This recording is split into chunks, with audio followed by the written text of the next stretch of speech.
માટે જાય છે, મજૂરી માટે જતો હોય, પોતાનું ઘર-બાર ચલાવવા, કોઈ કોલેજમાં જતા હોય, કોઈ વળી જાનમાં જતા હોય, લગ્નમાં ચાંદલો કરવા જતા હોય, કોઈ ખેડૂત પાણી વાળવા જતો હોય.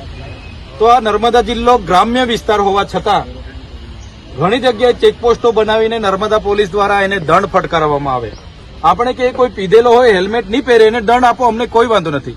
પણ બિચારો મજૂરીએ જતો હોય, એ સાંજે 500 રૂપિયા ઘર કમાઈને ઘર ચલાવવા માટે આવતો હોય, એને બી ઉભા રહીને દંડ ફટકારવામાં આવે. દંડના મંથલી અમે રિપોર્ટ જોઈએ તો કરોડોમાં દંડ ઉઘરાવવામાં આવ્યો. તો નર્મદામાં તો કેવી એટલી રોજગારી છે કે કેવા એટલા માલદાર છે, તો આટલો બધો દંડ ઉઘરાવવામાં આવે અને નાના માણસોને ટાર્ગેટ કરવામાં આવશે. વીઆઈપી લોકો કેવડિયા આવે છે એને કોઈ પૂછતું નથી, પણ દેવ મોગરા ખાતે દર્શનાર્થે આવે એની ઇકો બી મૂકી દેવામાં આવે, ફેમિલી હોય એને બી જેલમાં નાખવામાં આવે, ફોરવ્હીલ બી મૂકી દેવામાં આવે. તો આ ક્યાંનો ન્યાય છે? એટલે આપણે આજે પોલીસ અધિક્ષકને ધ્યાન દોર્યું છે કે આ પોલીસની હેરાનગતિ અટકાવવામાં આવે. અને આ રેગ્યુલર દંડ તો આટલો થાય જ છે, પણ કેટલીય પોલીસ તોડબાજી પણ ઘણી કરે છે. તો અમને કોઈ ચેકપોસ્ટ ગામમાં જોઈતા નથી. તમે બોર્ડર પર ચેકપોસ્ટ બનાવો.